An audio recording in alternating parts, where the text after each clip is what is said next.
So the final session is going to be focused on marketing branding, and we have Michelle Bulin, who is the Executive Director of Marketing and Corporate Communications at Perry Ice Cream.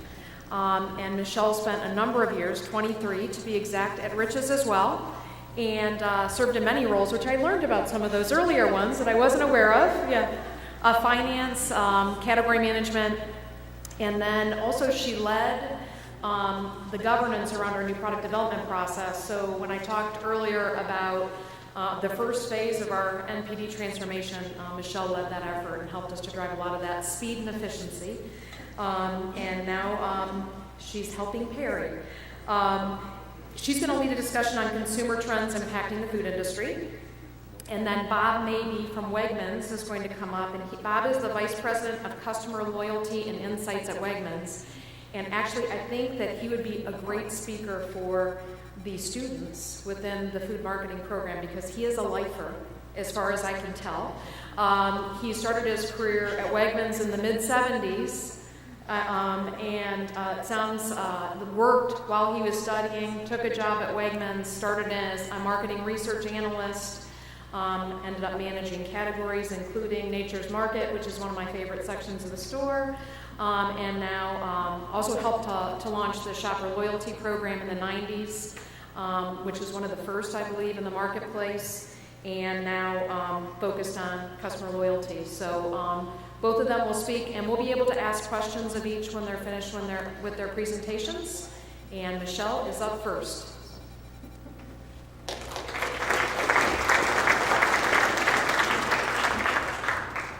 Okay, everybody, stand up. Since we're not taking a break, and I need to figure out how to bring up my presentation. So talk amongst yourself for a minute.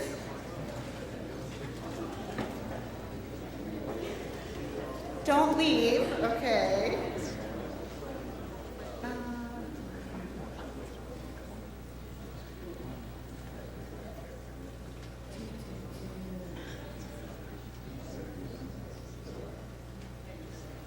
Can you see it?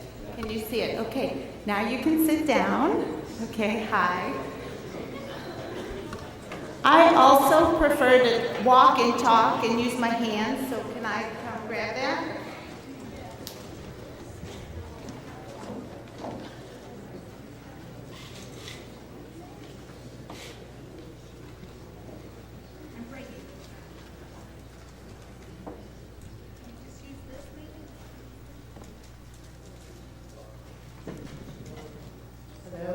Better? Okay. All right, so Bob and I have this coveted 4:30 to 5:30 spot, which I like to say, we are standing between you and happy hour. So keep those questions to a minimum, okay? You can't hide here in the back of the room because I have the microphone, I can just walk around. So I guess I'm not afraid. I've been dancing my whole life, so I'm used to being on the stage. So Jamie introduced me, thank you, gave you the background, my work background. But as all of you know, we all wear many hats. So I'm a wife. My husband and I will be married 20 years next month. 20 years next month, yes. He does feature into some of my monologue. He's the teacher, so I'm sure I feature into many of his stories in the classroom. I also have 2 children. They're both teenagers. I can't believe it.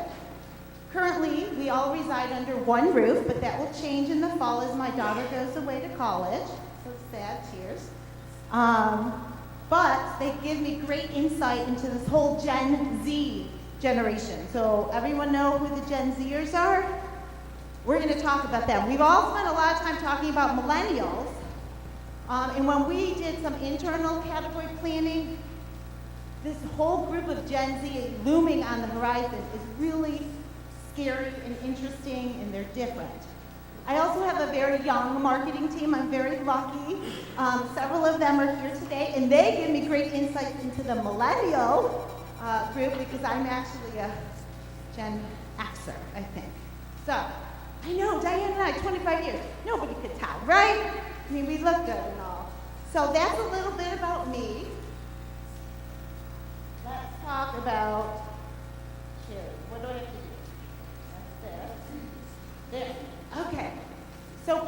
when you think Perry's, what do you think? Ice cream. When you think ice cream, what do you think?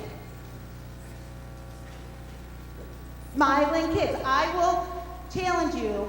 It's really hard to be sad when you're eating ice cream. So I used to remember at Rich's, we used to have ice cream socials once in a blue moon, and people would go crazy. There's ice cream in the break room, 3 o'clock, ice cream. Yes, I get to eat ice cream for my job. Yes, I do. It's fun. But it's really important to remember the consumer. And so Bob and I have talked about, maybe in our talk, really important to understand the customer, the consumer, and how we stay connected to them. Okay, so let me tell you a little bit about Perry's. We have a few F words that we use to describe ourselves. So this is going to be a theme, so pay attention, because at the end I'm going to ask you for all the F words that I've dropped during this presentation. My boss is looking at me right now. Please keep it clean, we're a family business. We sell ice cream, okay? So first of all, Perry's is all about family. So we are also a family-owned company, 4th generation. I heard an interesting statistic. Only 2% of all 4th generation companies survive. We're not only surviving, we're thriving. We were founded in 1918, so do the math. What is next year? What? 100. We'll be celebrating 100 years, so I know Wegmans just went through that. I was lucky enough to talk to Linda a few weeks ago, and she said, it's a big milestone. Amplify what you already do. Stay true to who you are. So we're very excited. Part of my job is the passionate marketing of the Perry's brand. It's, yes, in my job description. And my team has heard me talk about this a lot, about owning the brand. And I say I'm so lucky. I get up every day and I just get to think about the brand, how to grow and protect the brand. And it's a great brand, quality brand.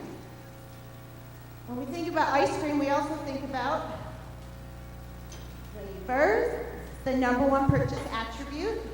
When you go out and buy ice cream, if you have that flavor that they want, they won't switch to another brand because they want that flavor.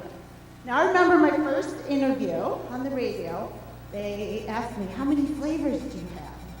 And I was like, a lot. Well, I knew we had 42 retail sprouts, we had 12 quarts, we had 14 pints, we have 82 bulk. And I go, that's a trick question. I go, we have a lot. We have over 100 flavors, but we've always been known for our flavors, and part of our job is to come out with fun, on-trend flavors. And I just gave away our last F word, fun. Fun, I smile. We try to have fun at work.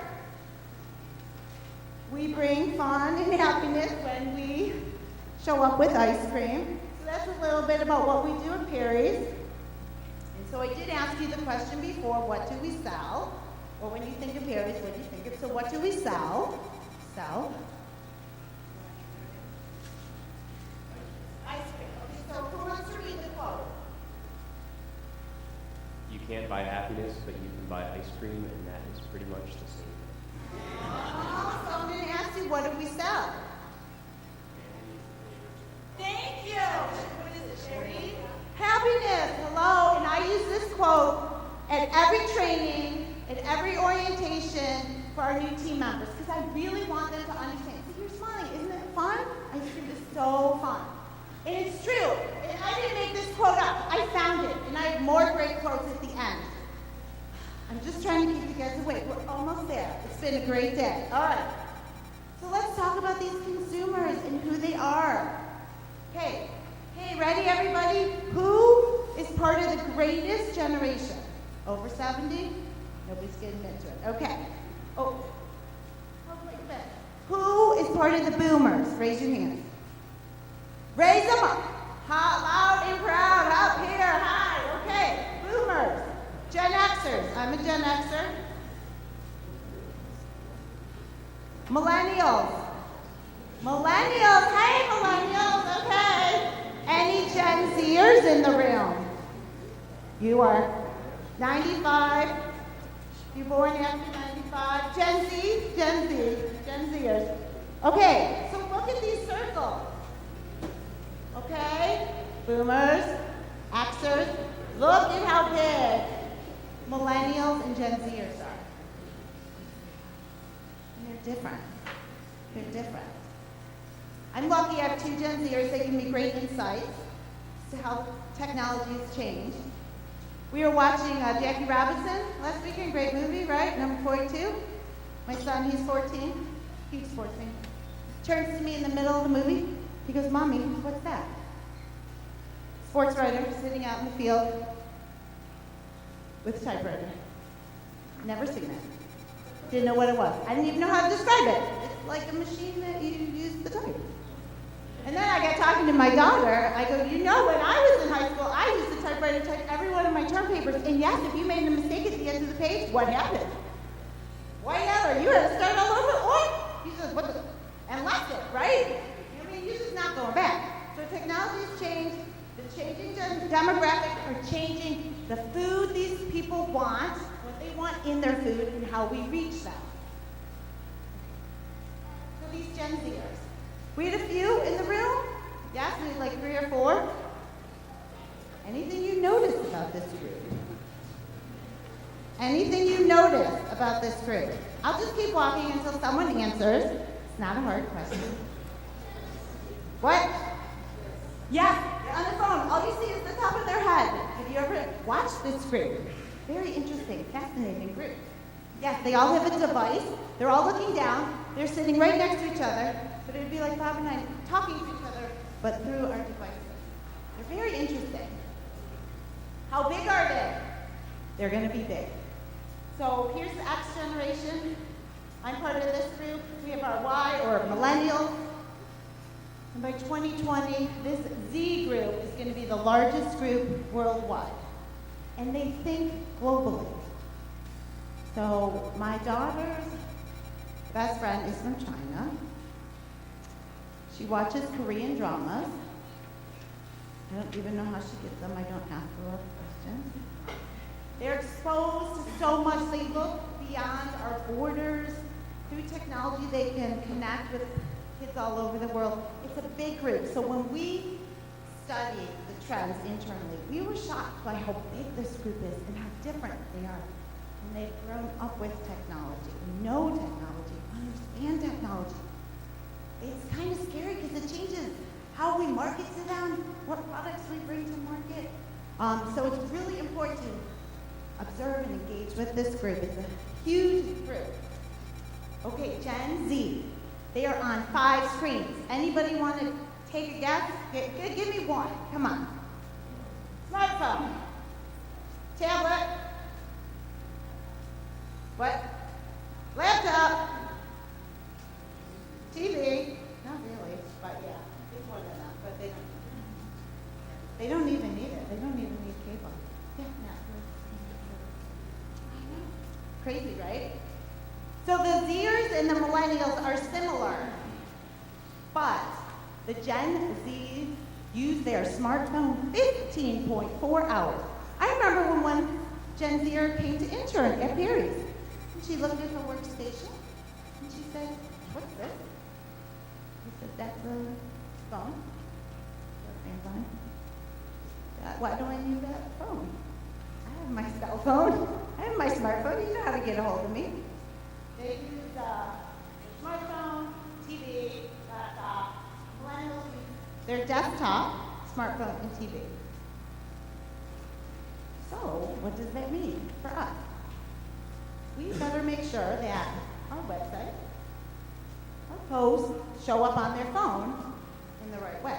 We all know how frustrating that can be when we can't access the website on our phones. Everything has to be on our phone, and everything has to be immediate. Okay, so our top social media sites used daily by Gen Zers and or Millennials. Any surprises there? We have some more F words. Facebook.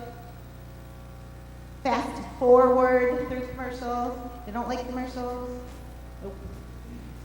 Nope. Again, my daughter. What are you watching? I'm watching something on Hulu, Netflix, and some other you don't want to know about. I'm like, okay, are there any commercials? Nope. So how are we going to reach these kids? Look at how big this is. YouTube? So how many people go to YouTube in this room? Watch videos daily, daily, daily. These people watch YouTube daily. That's how they get their news. That's how they find out how everything's going. And it's true. And they don't even type in now searches. My son he's 14.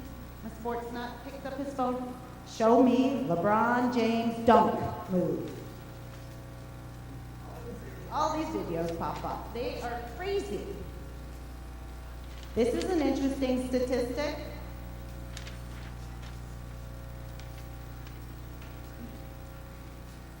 41% increase in the use of ad blocking software. So how are we going to reach these kids if they block our ads? We'll talk about that. You have to disguise the ad. Don't tell anybody, okay? To make it look native. Then we have a chance they might read it. Okay, this Gen Z group.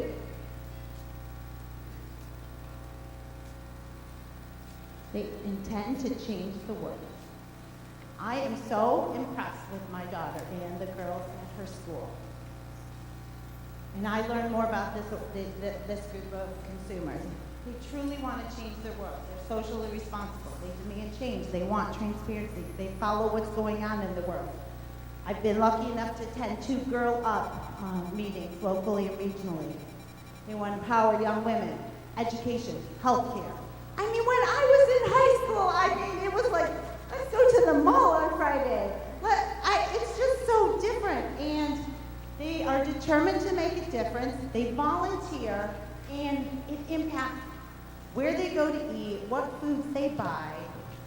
So this is a really important group. They drove, and Millennials also, this need for different food options. Everybody heard about this? Or no?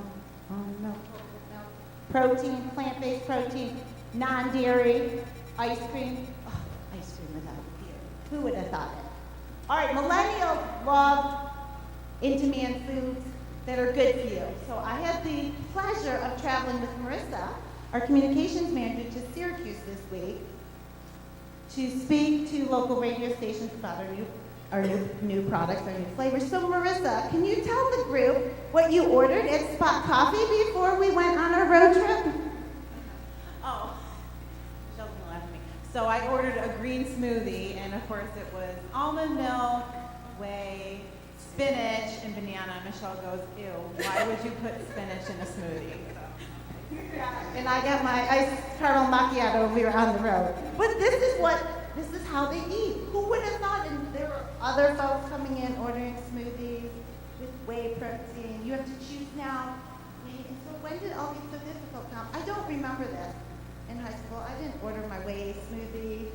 So anyway, they're changing what and how they want their food. So, more effort. So what are consumers demanding? Anyone want to guess? F? Fresh. Help me out. You know what it's like up here. F words, F words. What are consumers demanding? Yeah. Fast. Good. Not what I was looking for, but good. Come on. Free from. Thank you. Fewer ingredients. Free from. Kristen was not a plant, people. Fat is our friend. We'll talk about the new evil. And food labeling. So fewer. They want fewer ingredients, simpler ingredients that they can understand and understand. Free from. No artificial colors. No artificial preservatives. No artificial. Fat is our friend. Food labeling. So that means what is on the label of your package. You better call out. Gluten-free, organic, whatever it might be. So a lot of F words. Here's one example. Of course, we follow all our competitors at Perry's. Haagen-Dazs, 5 ingredients. That's fewer. That's simpler. Our R&D team likes to point out, though, there's no legal definition for clean, but it does mean fewer, natural, no artificial, less is more, and Diane, I think you pointed this out too, that consumers are willing to pay more for healthier food and beverages. So we have to keep that in mind as we're developing new food. I said fat is our friend. Sugar is not our friend. Sugar is the new evil. The new NLEA labeling, several people mentioned it. We're going to call out sugars, added sugars, new sugars, and people do not want added sugars. Expect to see the food industry looking to natural sweeteners, agave, brown sugar, to address this consumer demand. You'll see it in other products. Nestle has taken a very strong stand. No RBST-free or RBST-free milk. No artificial colors. Again, no free from. And of course, just like Diane, I wouldn't be in marketing if I didn't at least throw in a couple of things that Paris is doing. We have 2 brand new ice cream sandwiches that have been reformulated, put into our classic black packaging, and they have all the call-outs as well that our consumers are demanding. So made with real milk and cream, so RBST free. That means no growth hormones were used on the cows. We like to say we have happy cows. No artificial flavors, no high fructose corn syrup. And we're going to be reformulating more of our products to meet this need. We know 2 of our key customers are also taking this to heart in the consumer and what they want. Wegman has the Whole Foods You Feel Good About banner on all of their items that meet this criteria. Again, right on their website, I went, talking to the consumers about free from, okay, and then Tom's. Where's John?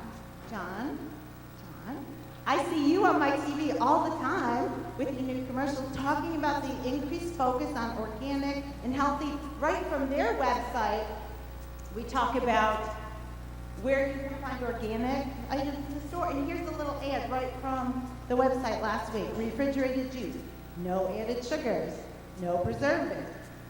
Do you see a trend, people making a point? It's good, right? It's good. This impacts everybody in the food industry. Nobody really talked about retail, so I thought I'd bring in a little example. Panera Bread, have we all been to Panera? Yes? They went on a clean journey about 2.5 years ago. Created a list. You probably know this, right? We don't want to use any of these foreign-sounding names that consumers don't understand. And they want you to all come to the land of the clean. So they said, in the middle of 2014, by the end of 16, we are going to be clean. Every item on our menu is going to be clean. So I went to their website. They declared earlier this year they are now 100% clean. They offer free Wi-Fi. They list calorie counts next to every item. And yes, I am never getting the cobblestone muffin again. Now, kids in college, kids in high school, they go there, they hang out, they do their work, they eat. Where did you eat when you were in college, Chris? White Castle. Excellent. I asked my husband, he said pizza. Where did you guys eat when you were in college? McDonald's, Burger King, fast food. The only healthier option I got was Subway when I surveyed a random group of So it's so different. So different. All right, social media. Here's our friends. Again, we only see the top of their heads. So how do we market to these kids? We're a consumer branded company. How do we keep up with them? So I will also use this as a shameless pitch to plug the need for our group to have coverage 24/7 now. I mean, everybody's on their devices all the time. It's a changing world. The increased demand for content, high quality content, images, the bar just keeps getting raised. So how do we connect? So I'm assuming you all know we're shifting. So from traditional marketing, who still gets the newspaper? Every day or just on the weekend? who used to buy an Us Weekly to find out what's going on in entertainment news. Now it's already out of date by the time you print it. So many things are changing. We already know the ad blocking software I mentioned. They fast forward commercials. Oh, look at Facebook Live. Talk about F words. If you got the wrong person talking about your brand live, what do you think is going to happen? I just mentioned customer service. If you have a complaint and or a compliment, we still get some of those. What do people do today? What do people do? Post it. Now my mother-in-law, loved the woman, she's 73, she'd write a scathing letter to the airline. But most of us would post, and it would be shared. And that's how companies find out if there's a compliment or a complaint that needs to be addressed. So there's things that we can do with Facebook bots and like technology to try to address those. But the landscape's changing so fast. We have to keep up. Videos. I mentioned on the screens when we looked at Millennials and Gen Zers, they're always on Facebook. Oh my God. 80% of people watch videos every week. More than 50 watch every day. So we don't like a lot of words anymore. We don't like to read. We like to see pictures. We like to listen to somebody talk. It's changing. And how we interact needs to change too. So native advertising. This is really fun. I mentioned before, it's an ad disguised as a story. So the kids will actually read, spend a few minutes. So look at this, 15 things we never did at school, right on a chalkboard. You kind of hook them in, they read the article, and at the end, it's actually an ad for Intel. Pretty cool, huh? Okay, how else are we going to keep up with the demands of social media? We have a small team. So one of our challenges is obviously resources, but there's a lot of benefits too. We're very creative. We kind of have this grassroots feeling. We have a great fun product. It's a village, so it takes a village. So if Bob has an idea for a post, he'll send it to me. I love those, you know that. You know, someone else out in the field has an idea.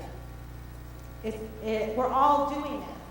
And we noticed some companies are getting their fans to do some of their marketing for them.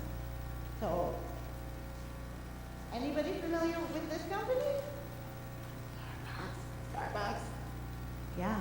They created a contest where their fans go out and take pictures around the theme. They post them, and then the company reshares them. And it's been proven. Millennials are more likely to respond if a fellow fan or friend posts or reviews the product versus the company. So we are challenging ourselves to how do we create some of these contests, user-generated posts of our own brand. We do have a nice loyal following, and there's this out on a nice summer day, picture, ice cream, Niagara Falls, and we'll reshare it. So user-generated content. We also have the ability to create contests to engage with our fans. Okay, so I didn't ask my favorite question. So, who doesn't love ice cream? Or who loves ice cream? Everybody? Who doesn't love free ice cream? Yeah! Hello! I mean, it's usually the first question I get. So, I hear you work at Fairview. Do you get free ice cream? Can you get me some free ice cream? That's usually what we get, right? Right? So, we're obviously not the only ones to think of this. Halo Top did a contest winning your supply of ice cream, and they asked fans to snap a photo. Look what they created. Fun, images, content. And this got shared, and the company got the word out. Another new trend that we've started to use, and others have as well, the idea of influencer marketing. So you identify an influencer that already has folks following them, usually a foodie or blogger, and we can do it by market, by type, and they take our product and create a recipe or content, or post or story. And again, it's authentic, and it's like a friend or someone you already follow telling you that this is a nice new product versus me. I mean, obviously, I hope you would like, I would tell you about our new flavor, but you're already following the marathon. So we have to leverage these folks that have the following. The good news is, just like you all love free ice cream, they also like ice cream, and they love when we send them products, but they are getting a little more savvy, and they are negotiating now for something more than just product. Okay, so I'd be remiss if I didn't end with a few new flavors and some flavor trends, and what inspires some of our new flavors, okay? So, remember when I started my presentation, I had a quote about happiness? When I first started at Perry's, I said, I think it's really important that everyone understands how great ice cream is and how much people love ice cream. I think you guys are all getting a little jaded. You work with it every day. People really love ice cream, right? So I came up with these quotes. So you can just read them.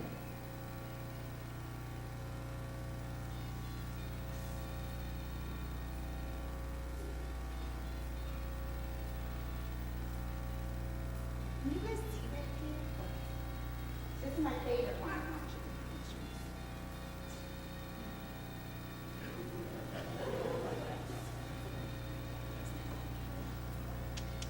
Okay? And then even our consumers post, doesn't matter whether you're happy or sad, Perry's ice cream goes with everything. So, it's a pretty emotional topic, don't you think? Ice cream? Yeah, it is. So this quote inspired our new flavor, Bad Breakup, that was introduced last month. Yes, it's so funny. I love it. Okay, what's in it, you ask? Sea salt caramel chocolate ice cream, milk fudge swirls, fudge-filled hearts. And then the writing team of M&M came up with this side copy, a bad breakup with the one. We've all been there. Here's a bowl of comfort for all of life's moments. One spoonful and you'll feel better. And it launched on February 13th, so I want to thank Wegmans and Tops for taking in that item off a reset schedule to coincide with National Breakup Day. It's been doing great. We all know why it's February 13th, right? Yeah. And so any of you that know my husband, you can tell him he did not inspire this flavor, though we did have a little time apart in college, but that's like water under the bridge, because you all know we're celebrating 20 years next month. So this is a really fun new flavor. And then coffee. I actually haven't had any coffee today. I know that's hard to believe, but I do have several meetings at Starbucks, and this whole cold brew is like phenomenal. Dunkin' Donuts has one. We all know what that is. Frozen goodness. Iced cappuccinos, frappuccinos. So we've been following these trends at Perry's. We have just introduced a limited edition caramel frappe. Yes, it literally just tastes like this. We had this in the lab. We were developing this. We were like, this tastes like that. And very proud to announce our new cold brew coffee and sweet cream. We do believe we're the first ice cream company to come out with this. Just launched through the resets over the last couple weeks, getting a lot of buzz on the media, radio, TV, radio, print. So we're very excited about these new flavors. We have more, but given the amount of time I had to. So what were the F words I dropped during my half hour? Family, good. Fun, thank you. Flavors, good. What? Free? You got it. Gen Z, free. they bite your parental units at this point in time. Any other F-bombs that I dropped? Fat is our friend, good. Family, flavors, free from, fat is our friend. Facebook, fast-paced change, fans, followers, fun, fun, fun, fun, fun. This was fun, wasn't it? Okay, that's it. And we have them with the cute little kid eating ice cream, of course, because, okay. And that's all I have, and I don't want to take up Bob's time, so I'm trying to stick to my schedule. Keep you guys awake. Again, one more, and then I think there's a wrap-up guy, and then it'll be happy hour. Okay? Thank you.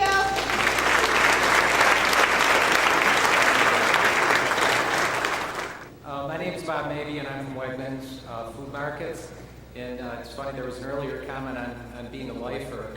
The funny part of that story is my original plan was to stay with Wegmans for 5 or 6 months. And I wanted to get into public accounting. I told them I'm going to take the CPA exam. I might leave if I pass it. And I passed it, and I was sitting there. After about 6 months, I thought, I'm having fun. Let me just stick around a little bit longer and just see where this thing goes. And that was 40 years ago. So, yeah.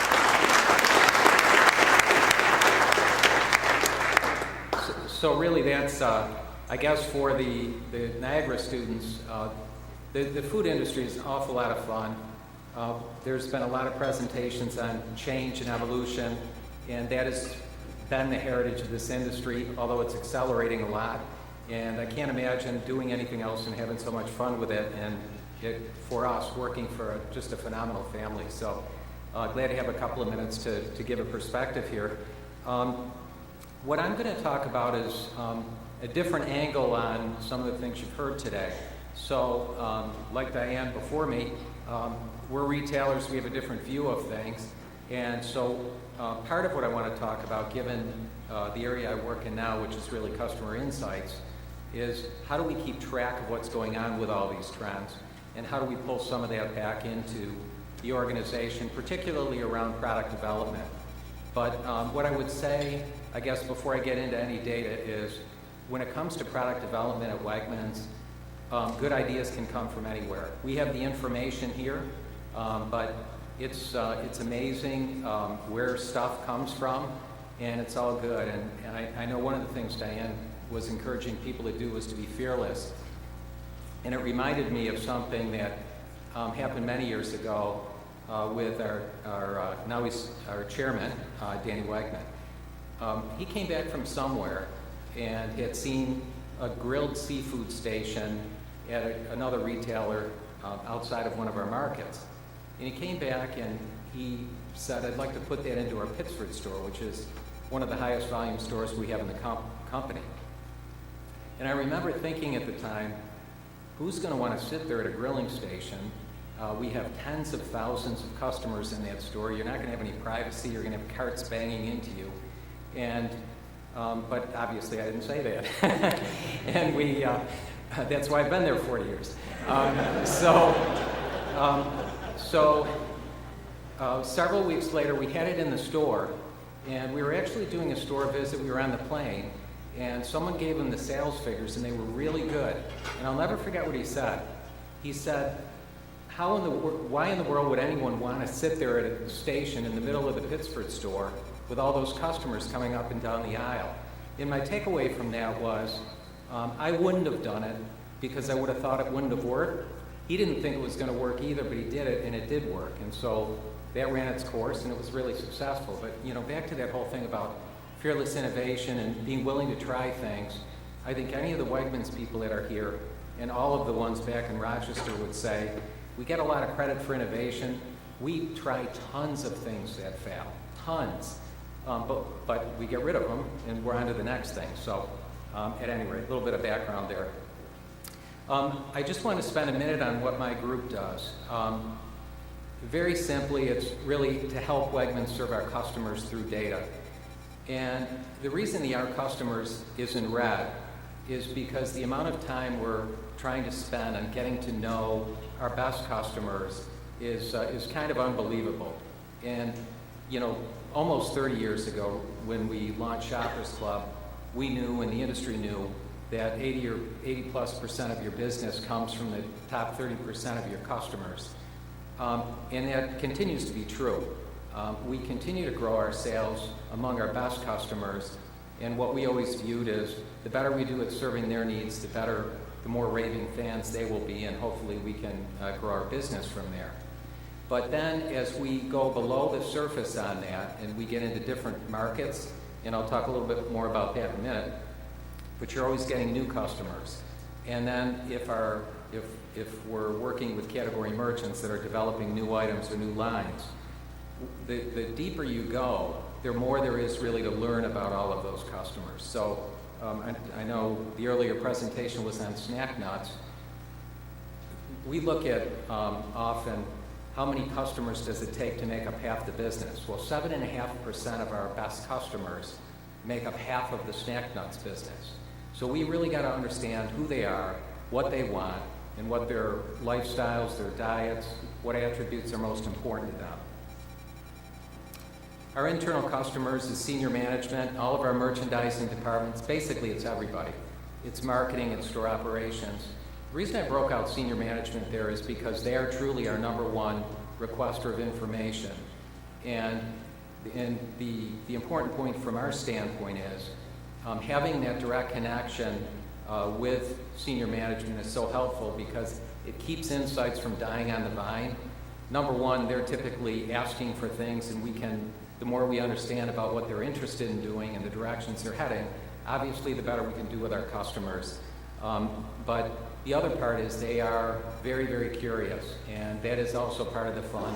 I think that's part of our business, is you're always, okay, here comes Lidl. Okay, let's get ready, and then we're going to learn, we're going to react, and so forth. When we launched Shoppers Club in 1990, I remember at the time I was overseeing the research group, and a lot of those programs were focused mainly on discounts. They still are, really. But one of the things Danny Wegman said at the time was, I know we're going to do discounts, we're going to do mailings and all of those things at the time. But he said that I don't care about any of that. What I care about is I want to understand more about my customers. That was 1990, probably 89, and that's still true today. It's this endless hunger to try and understand more about what our customers want. This is going to look fairly basic, but it's a summary of saying this is kind of how I view what our group does. We have the what, the why, and then the who.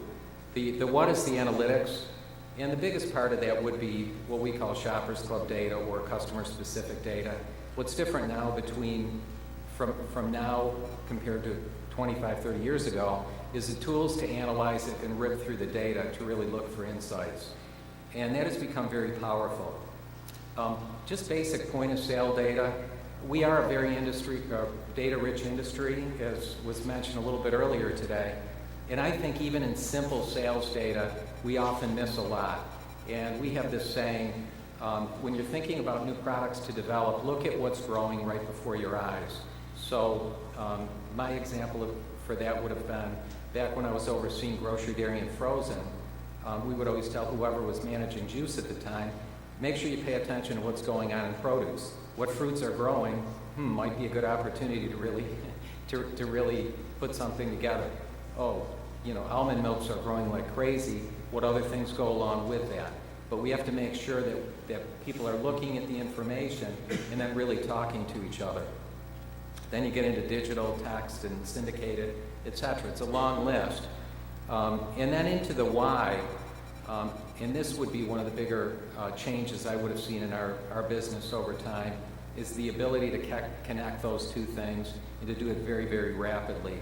So we have an insights community. I'm going to talk a little bit more about that. That is our primary source for consumer research. And then you have, I'll say, the more traditional things. You have focus groups, of course, customer communications, whether it's emails or phones. There's a treasure of information there. There's social media. And the other thing I would never discount is employees. And by that, I'm primarily thinking of employees in the store, but also in the main office. We all eat. We all have perspectives on things. Again, when I had my last job of grocery, dairy, frozen, we had several administrative assistants. and when we needed some feedback, we used to just get them in a room and just kind of take them through and do an unofficial focus group. But our employees in the stores are in direct contact with our customers. And so part of our culture is you're expected to get out at least one day a week and either visit a market, but you will be in the stores and you will be talking to our people because you learn an awful lot from their interactions with the customers, as well as how well are you supporting them through all the other stuff you work with them on. And then really the who's the target customer? Well, that varies. And again, in some ways, that's very different for retailers. It's you have customers, and I probably had 250 categories in my group, and over 1,000 classes.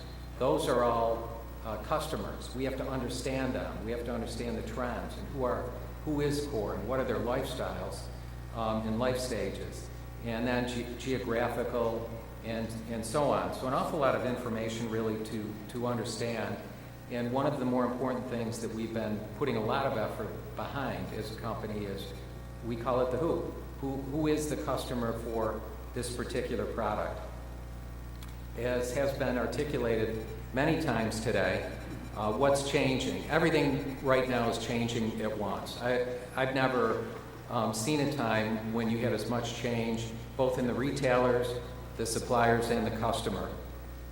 Just to highlight some of those, and really the impact on innovation is really what I want to get back to, and just keeping track of things, is over time the industry continues to fragment into an endless number of channels, and that's even not even thinking about e-commerce, which is obviously taking it to the next level. But that is the heritage of the industry. The limited assortment channel, which is Aldi and Lidl, is going through rapid expansion. I'll talk a little bit more about that in a minute. Part of what's really significant there is it's primarily private label focused. So most of their business is private label. That's already prompted a response from Walmart because Walmart has most of their business in national brands. And so if you come in with a discounter who has low prices on private label and you've got national brands at a much higher level, that obviously is a big concern for the largest retailer on earth, whose core reason for being today is price, although they're trying to move beyond that. So that's important for us. We have to understand that. Through mergers and acquisitions, there are fewer, bigger retailers. Generally, from a competitive standpoint, we like that because we feel one of the areas that we have to be better at is understanding our customers and our regions, and it's harder to do that. We used to be in upstate New York, and that was it. You could hop in the car and see all of your stores, and that's pretty good. Now we're in 6 states. We're still a relatively small company, but we have a lot more to learn. We work really hard at that, though. E-commerce, of course, is growing rapidly. All of this, we think, means value is going to continue to be very important for the industry. And already you're seeing things like, I think it was last week, Walmart announced that they were going to discount customer pickup in the stores. Everybody is doing something with pricing, Lidl, etc. So we think that's going to be the future. This was a slide you would have seen right at the beginning. And again, it's just restating the fact that there's an overwhelming number of choices for your customer. I guess what I would add from our standpoint is, which of those bars matter to our core customers? It's very, very different. It's different in different markets. Wholesale club, 9%. We have states we compete in where the number one competitor cross-shopped is Costco. Not another grocery store, it's Costco. Or it's Whole Foods, or it's Trader Joe's. In Buffalo, New York, it's not that, okay? Tops has a very, very strong share up here. But you have to know who else is attracting your customer in these markets. Otherwise, you can't develop the right strategies really to address that. The industry growth, according to Willard Bishop, again, no surprise on e-commerce. The limited assortment channels growing up 7%, dollar stores 5%. Again, these are essentially value-based operators. They're all trying to shout quality. My wife is Spanish. I get there a couple of times to Spain a couple of times a year, and so I get into Lidl's. They have some pretty good products. We'll see how that carries into the United States. but still the primary backdrop is value and price. Everyone has a different number for what online's going to grow to. This is a Kantar retail projection. They said it's going to be 5% of the industry by 2021, but in certain parts, non-food e-commerce, 18%. We'll see if that's how it develops. Whether it does or it doesn't, our group is really going to be responsible to keep a really good eye on what are our best customers doing and to properly connect that with the right people so we can develop the right strategies for that. And added to that e-commerce is it's pretty amazing how many different types of scenarios or not scenarios, but alternatives have developed. It's not just non-food grocery, cosmetics, and health and beauty care. It's the Blue Aprons. It's all sorts of restaurant consolidators. Again, what's the point? The point is there's a lot of change going on here, and we have to understand that. This is the map for the eastern half of the country as far as where Lidl is going to open stores and where Aldi is going to expand. That Lidl map looks pretty darn close to what our market area is outside of New York State.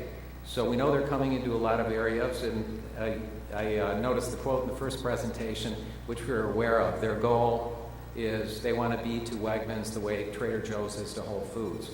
So what I can guarantee you is a week after they open, we'll know how many of our customers went there and what they think about them, and then we'll have to go from there. But they have definitely upped Aldi's game, and maybe 10 or 20 years ago, you wouldn't have thought of Aldi in the same, or at least we wouldn't have thought of them the way we think of them now. They've developed quite a bit, and they've prepped very well, I think, for Lidl's opening. On the supplier side, that's changing as well, and that ripples into our business because it affects innovation and focus. So both national brand and private label. So we have a lot of financial third parties who are taking over suppliers, and what's the impact of that? Well, very often they're going after cutting G&A, and so as a part of that, there's a lot of research and development that we feel isn't being done. The monies are being pulled from that, and so in the center store we don't see the kind of innovation we'd like to see.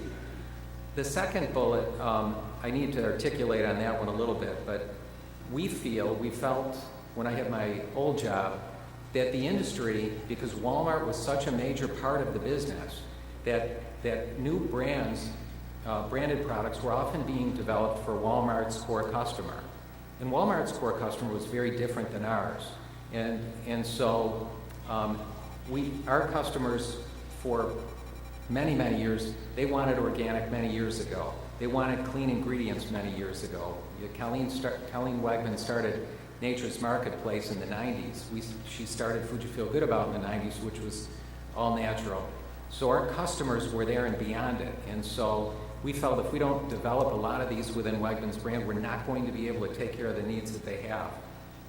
The other thing about mergers and acquisitions, obviously, is they create a lot of distraction. And every time there was a merger or an acquisition, the suppliers would often come in and say, we're going to stay focused on this, but some of them, their jobs were at risk. So when all of that turmoil is going on, very often you might see innovation slow down for a year or two.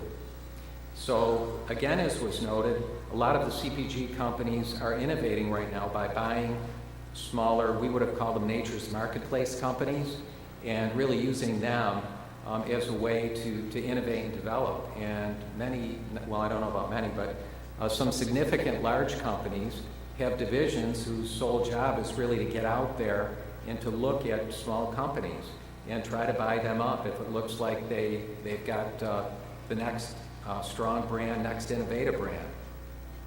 That indirectly impacted us because we would go to many of the same shows. The Natural Foods Expo on the West Coast was one of our favorite ones. And the last one I went to, we were talking to some suppliers we knew, and they were talking about, well, Coke and Pepsi had their folks here to see if we'd be willing to sell to them. And some of those companies were willing to produce Wegman brand for us, but when they're acquired, they probably aren't. So it actually impacts the supplier base, which is a big deal to us.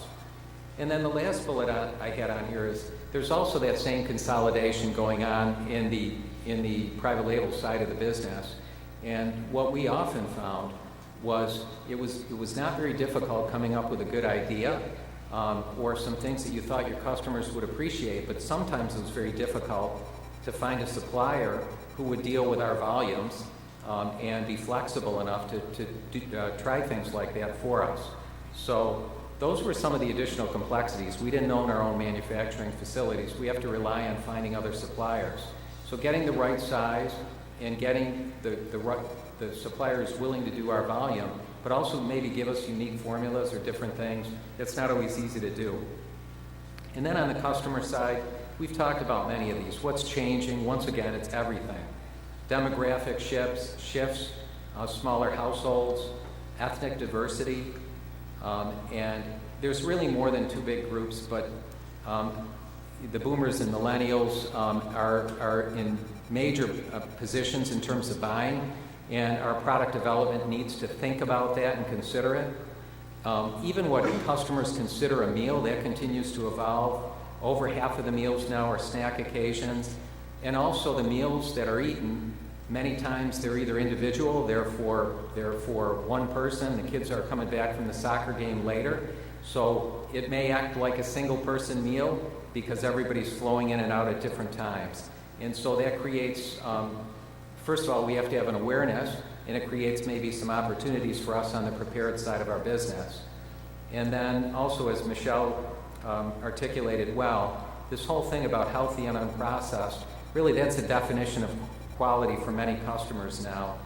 And I would say this one very clearly cuts across every single group we have. It doesn't matter how old they are. This has been building for 15 or 20 years, and so no artificial anything matters to everybody. And the other shift that affects, I think, all of our businesses in one way or another is this whole shift from reactive to proactive health behaviors. I'm trying to stay healthy, and one of the main reasons or ways to do that is through the foods I eat and the beverages I drink. This is just a slide.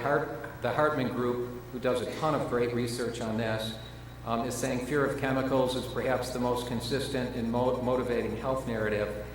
The lower right is some research we were doing last week for one of the merchandising groups on a product that we're doing some R&D for. And the number one attribute is no artificial ingredients, all natural. And Hartman goes so far to talk about how there's a lack of trust in, I'll say, official sources. Customers, in effect, have really created their own food pyramid. And again, it's fresh, less processed, nutrient dense, and it builds up from there.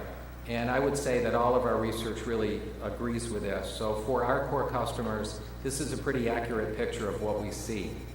And then finally, I'd say, beyond all of the industry changes, there's changes you bring on yourself. And so for us, we were in upstate New York. Now we're in 6 states, soon to be 7. And there's an awful lot for us to learn there. So urban versus suburban, we hope to be in Brooklyn in a couple of years. And the Latino population in our trade area is higher than the population of Syracuse. That matters. We're going to need to figure out what do you do with that. And more 1 and 2 person households. Everything's different. New competitors. The ethnic diversity in Northern Virginia is incredibly high, of every kind. We have to understand those. Those are our core customers in new markets. And then regional nuances that can be brands or even when, seasons become, summer season starts. I mean, it's different than Rochester, New York for sure. I'm going to talk briefly about our insights community. We have a group called the Insiders, and basically these are people that are interested in providing feedback to us. We got about 25,000 across all of our stores. They tend to be good customers, but they're not 100% loyal, and that's very valuable for us. It's great for us because we can tie Shoppers Club purchase data both to target the research, but also to help us interpret and then scale the results. If we're doing, for instance, research on new products, we get a very high response rate. typically 2,000 responses in the first hour. And so if the merchants are looking for something simple like, are we able to replace spring water with purified water, we can get them an answer in an hour. And they'll have a pretty good sample size.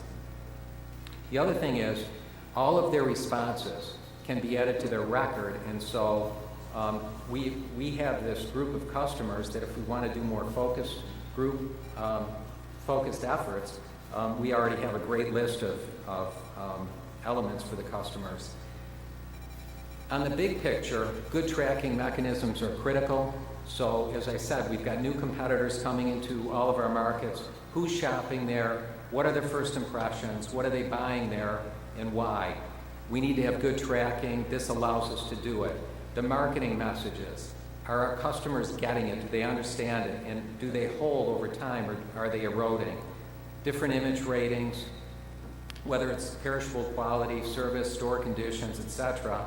And then also key customer behaviors. And this is a kind of endless list, but today's list would be online shopping, who's doing it, what are they buying, how frequently, how much of their purchases are going online, what types of things are customers eating more of and less of. You don't need to do it every week, but you need to do it regularly to understand what's changing, and what ingredients are they avoiding. Those are the general tracking things. And then from a product development standpoint, obviously the insights can greatly support that. And what I would say is we keep learning over and over again how critical it is to have a great definition of your target customer for product development. We can't develop products for the average customer anymore. There isn't one. And we have these two big groups of customers coming in, between the millennials and between the boomers, where what they perceive as being important to health varies tremendously by group. And so we need to make sure we understand who that product's being targeted for. And then we have market basket analytics that would help that. But we did a recent survey on some nutritional bars and what attributes were important.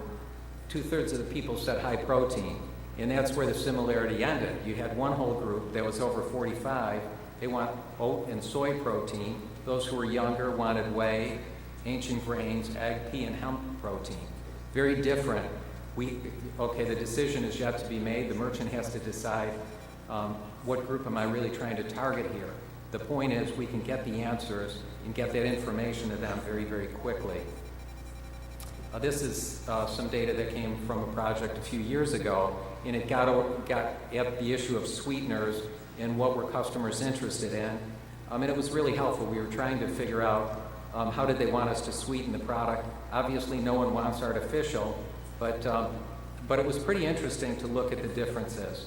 Again, the headline isn't so much the facts on here, but the facts that we're doing a tremendous amount to really try and read that. Prior responses to the research really help us paint a picture of who that target customer is. So we've had different projects on physical activity. So if we want people that are really active or in competitive sports, we already have them.